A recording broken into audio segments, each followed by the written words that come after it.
황교안 국무총리실 공보팀 명의로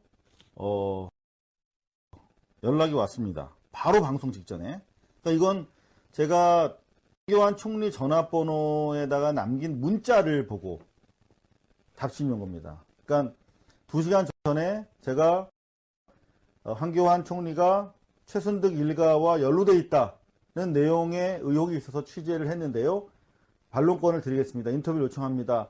라고 하는 내용을 보고 공보관실에서 보내온 거예요. 그러니까 우리가 어떤 내용을 보도할지 이미 황교안 씨는 알고 계신다는 거죠. 자, 저희가 보도하기 전에 먼저 반론권부터 말씀을 드리도록 하겠습니다. 황교안 권한대행은 고발뉴스 해당 보도는 사실 무근이라는 입장이다. 아직 저희가 보도도 안 했는데 여하튼 고발뉴스 해당 보도는 사실 무근이라는 입장이다. 최순득을 전혀 모르고 전화를 받은 적도 없고 실제로 만난 적도 없다. 황교안 최순득 자매와 황교안 대행이 친분이 있다. 제보자는 최순실이 거래해온 은행 지점장의 아내가 황교안의 측근이다. 이렇게 제보를 했고, 하지만 황교안 측은 아직 답변이 없다.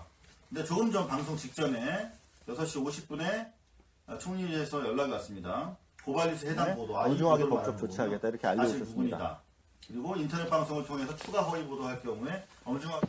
좀 내용 살펴보죠. 저희가 어떤 허위 보도를 했는지. 황교안 대통령 권한대행이 법무장관 시절에 최순득 일가와 친분이 있었으며 이후 관계를 이어온 것으로 안다는 중요 진술이 나왔다. 최순득 일가와 30년 지인으로 최씨 일가 내부 사정에 정통한 A씨. 이분은 저희가 이분을 통해서 많은 팩트를 확인하고 있는데 상당히 정통한 사람입니다. 잠시 뒤에 저희가 뭐 총리실에서 엄중 법적 조치를 하겠다고 하니까 저희로서는 가급적이면 인터뷰 내용을 방송하지 않는데 짧게라도 인터뷰 내용을 여러분들한테 들려드리도록 하겠습니다. 그리고 이 정통한 A씨는 그냥 생계형으로 거짓말할 사람이 아니에요. 매우 유능한 사업가입니다. 아주 유명한 사업가입니다. 2014년 가을경 이 시기와 관련해서는 저희가 아직까지 정확하게 팩트 확인 못하고 있습니다만은 이분 주장에 따르면 2, 3년 전이라고 했습니다.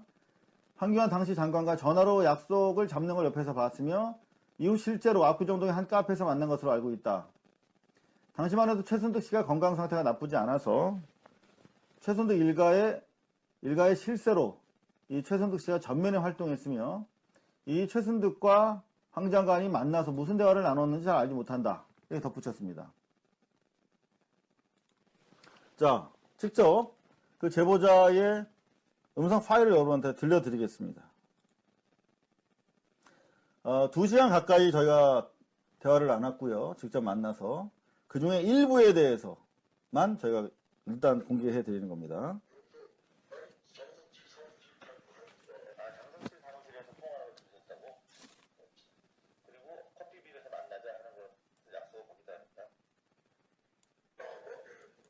커피빈에서 통화하는 걸 보셨어요? 장성치 사무실 자주 합니다. 아, 장성치 사무실에서 통화하는 걸 들으셨다고? 그렇지. 그리고 커피빈에서 만나자 하는 걸 약속을 거기다 했다. 자, 저희 커피빈에 직접 가봤습니다. 남단이 보이고요. SK 주유소 옆으로 주차장이 아주 넓은 카페 자리입니다. 여기 카페 빈이라고 유명한 카페가 있었는데요. 바로 이곳에서 황교안 법무장관 시절에 최순득 씨 일가와 황교안 씨가 여기서 만나기로 약속을 했다. 그리고 실제 만난 것 같다라고 하는 매우 신뢰할 만한 제보를 확인했는데요. 지금은 다른 아마 자동차 관련 전시장인 것 같은데 그런 걸로 지금 리노베이션을 하고 있습니다. 바로 이곳이 제보에 따르면 황교안 현재 국무총리 대통령 권한대행이 당시 법무장관 시절에 최순득 씨와 최씨 일행과 여기서 만나기로 약속을 잡고 실제 만났다라고 하는 증언이 확보되어 있는 상태입니다. 바로 이거. 자, 여러분들 뭐 압구정도 지나가시다 많이 보셨을 텐데 이 커피빈 지금은 뭐 다른 업종 전환이 시도가 되고 있는데요. 일단 사업가 A씨, 30년 최순득, 장석칠 지인입니다. 장석칠 씨, 최순득 씨, 장석칠 씨가 있는 그 사무실에서 황 장관과 통화하고 여기서 만나는 것을 저희 들었다, 알고 있다 라고 하는 취지로 말을 했지요. 한 2시간 동안 많은 얘기를 들었습니다. 이 밖에도. 근데 그런 내용들이 상당히 신뢰할 만한 얘기였기 때문에 저희가 현장 확인했고요. 그리고 이 과정에서 또 다른 여성 B씨의 전화 인터뷰를 저희가 들을 수가 있었습니다. 그 여성은 바로 이곳에서 최순득 씨가 유명 연예인들로 뭐 많이 둘러싸여 있었다 하는 보도가 나왔는데요. 그 연예인들과 주로 이 압구정동 커피빈에서 만났다. 그리고 여기서 법무장관도 약속을 해서 만난 것으로 알고 있다. 이런 내용이었기 때문에 저희로서는 지금 법무장관을 지내시고 총리 지내시고 대통령 권한대행 지내고 계신 우리 황교안 총리께서 오보에 대해서 엄중 조치하겠다고 알려오셨지만 저희는 보도하지 않을 수 없었습니다. 국민의 알 권리를 위해서. 자, 그렇다면 저희가 왜 최순득에 대해서 주목을 하고 있었을까요? 사실 저는 최순실 전문 기자인데 바로 이것 때문입니다. 2010년 작년 10월 30일에 최순실 씨가 독일에 있다가 영국을 거쳐서 들어오지요. 그리고 나서 바로 검찰로 안 가고 그 다음날 들어갑니다. 그런데 30일 날 호텔에서 자면서 모의도 하고 중요한 것은 시중은행으로부터 거액의 현금을 인출했다라고 하는 보도가 있지 않았습니까? 한겨레. 그것과 관련된 아주 의미 있는 진술을 바로 이 A씨로부터 들었기 때문에 이분의 진술을 저희가 높이 살 수밖에 없어요. 이분 진술은 뭐냐면 바로 그 은행이 거액의 현금을 인출한 은행이 국민은행이다. 최순득 씨가 소유하고 있는 삼성동의 그 건물 1, 2층을 국민은행이 쓰고 있는데 그 국민은행의 지점장이 바로 현금 5억을 인출해줬다. 여러분, 당장 내일 검찰에 불려 들어갈 중요 사건 피의자한테 그것도 5억씩이나 되는 돈을 대출해준 걸로 지금 알려져 있거든요. 근데 그렇게 정확하게 대출해줬든지 아니면 자기 계좌에서 빼갔는지 모르겠습니다만 저희가 확인해 보니까 이 국민은행 봉은사로 지점은 최순실 씨에게 최소한 확인된 것만 해도 그동안 3차례 담보 대출을 해준 은행이에요. 미승빌딩, 신사동 미승빌딩, 김기춘 씨가 거기에 비밀사무실 6, 7층에 운영했다라는 보도를 써서 민형사 지금 제가 소송을 겪고 있는 바로 그 빌딩에 2억 1,200만 원. 그 다음에 하남 땅. 이건 저희가 4년 전에 찾아서 보도해드렸어요. 최순실이 보유하고 있던 하남 땅 담보로 1억 8천만 원. 그 다음에 강원도 평창 땅. 이것도 저희가 갔다 왔습니다만 담보로 1억 원을 대출해줬어요. 바로 그 봉은사로 지점에서. 그 지점장 문 씨가 이번에 또 5억을 준 겁니다. 자, 그렇다면 여러분, 이렇게 계속 금전관계가 있었고 사실상 사금고 형식으로 이 봉은사로 지점의 국민은행 문 지점장과 관계를 가져왔는데 이 문 지점장이 주요 사건 피의자한테 5억 원을 현금으로 빼준 거예요. 자, 근데 그렇게 하고서도 아직 그 문 지점장은 건재합니다. 저희가 어렵게 취재를 해보니까 그냥 보통 지점장이 아니라 본부장급 지점장이라고 하더라고요. 왜 이렇게 잘 나갈까요?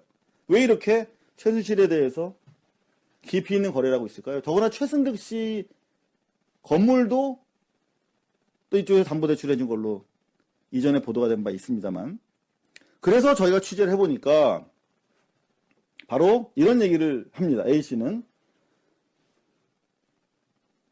현재 반론권 하나 먼저 드릴까요? 국민은행의 입장. 총리실에서 소송이 들어오는데 국민은행까지 소송이 들어오면 저희가 피곤하니까 일단 충분한 반론권을 저희가 드리도록 하겠습니다. 그림이 좀 무겁네요. 국민은행 측은 자기들은 최순실을 본 적 없고 그렇게 거액 5억을 이렇게 쉽게 대출해 주는 게 아니다. 주는 게 아니다. 라면서 일단 부인하고 있어요. 그리고 어떻게 그렇게 현금으로 5억을 가져간다는 건 거의 범죄를 위해서 사용하겠다는 뜻인데 정상적인 거래가 아닌 건데 그걸 어떻게 은행에서 내주겠느냐 라면서 오히려 저희한테 반문하고 있는 입장이에요. 자, 그래도 또 국민은행까지 또 소송을 들어오면 제가 한꺼번에 너무나 많은 소송을 당하면 좀 힘들어서 자, 반론권 드리겠습니다.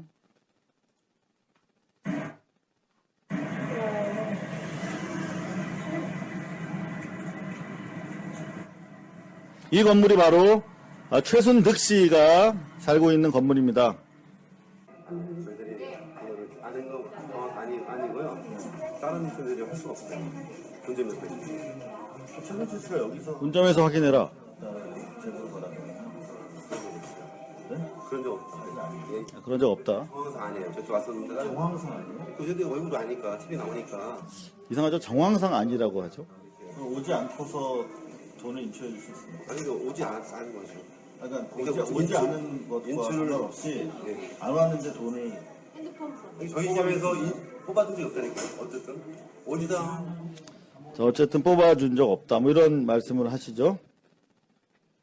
자, 마저 정리해드리겠습니다. 고객의 정보이기 때문에 밝힐 수 없다라고 하는 취지인데 저희가 황교안 총리에 대해서 의심할 수밖에 없었던 그 의혹 제기가 상당히 진실에 부합한다고 판단할 수밖에 없었던 점은 바로 이 대목입니다.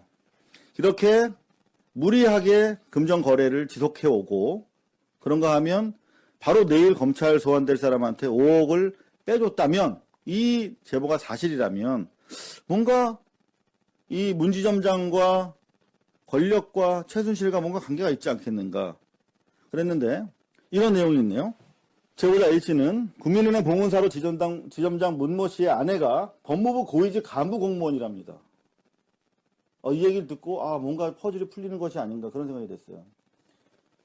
평소 최순득 부부와 친분이 있었다. 봉은사로 지점장 문모 씨 부부가 아내가 법무부 고위직 간부인데 최순득 씨가 호텔 건립을 제주도에다가 추진했었는데 그때도 부부 동반으로 제주도를 함께 여행 갔다 왔다. 국민은행 문 지점장의 아내가 황교안 법무장관의 측근이다. 지난해 황 장관의 국무총리직 인수작업도 그 아내가 도와준 것으로 알고 있다. 지난 9월 승진한 것도 그 공을 인정받은 것이 아닌가 되물었다. 저희가 실제 그래서 이 문 지점장님의 아내가 법무부 고위직인지 확인해 봤어요. 근데 맞더라고요. 그리고 지난 9월에 승진한 것도 맞더라고요. 근데 뭐 이런 부차적인 것들이 팩트가 다 사실로 드러나고 더구나 이 A씨라는 사람은 최순득 일가와 너무나 오랫동안 30년 동안 그 속살림을 다 아는 사람이에요. 심지어 요즘에 장석칠 씨가 그 빌딩을 팔려고 돌아다니는 것까지 다 파악하고 있을 정도로 아주 진거리에 있는 사람이에요. 특검에서 빨리 인지해야 됩니다. 지금 최순실, 최태민, 최순실, 최순득, 최순천 일가는 급전으로라도 빨리 이거를 자기 부동산을 처분하려고 계속 돌아다닌다는 거예요. 그런 내용까지 알고 있을 정도로 되게 내밀하게 파악하고 있는 사람입니다. 마지막으로 황교안 권한대행 이제 뭐 소송하겠다고 입장을 밝혀주셨으니까 법정에서 저희는 성실하게 진실을 추구할 것입니다. 그리고 우리 시청자분들께서도 네티즌분들께서도 황교안이 지금 마치 대통령 행세를 하면서 안보 논리를 다시 찾고 촛불을 인위적으로 끌려고 하는 그런 양상을 보이고 있는데 황교안과 최순실 일가 사이에 온갖 커넥션과 관련된 제보 있으면 항시라도 저희한테 주시면 되겠습니다. 자, 황교안 권한대행이 어떤 사람이냐? 지난해 12월 21일 대정부 질문에서 국민의당 정동현 의원이 이렇게 물었어요. 황교안 총리 당시에 최순실과 관련된 많은 보도들을 유언비어라고 이렇게 일축했었거든요. 그리고 그런 보도 못하도록 하는 그런 입장이었는데 아직도 12월 21일이면 언제입니까? 이미 대통령이 사과하고 이미 기정사실화된 상태입니다. 촛불이 그야말로 혁명을 완수해 나가는 그런 상황이었는데 자, 정동인 의원이 믿습니다. 미르재단이나 최순실 씨에 대한 의혹이 최초에 제기됐을 때 유언비어라고 당신이 규정했다. 아직도 유언비어라고 생각하느냐? 라고 묻자 작년 12월 21일입니다. 재작년 12월 21일이 아니라 아직 사실관계가 드러나지 않았다. 이런 얘기를 하고 있습니다. 아직 수사가 끝나지 않아 말할 수 없다. 며 최순실 일가를 비호하는 듯한 발언을 고수해서 여론의 질타를 받았던 사람입니다. 여러분, 혹시 오늘 저희 사실은 라이브가 제기하는 의혹에 대해서 여러분들은 어떻게 생각하십니까? 자, 일단 여러분들 의견을 한번 받아보도록 하겠습니다.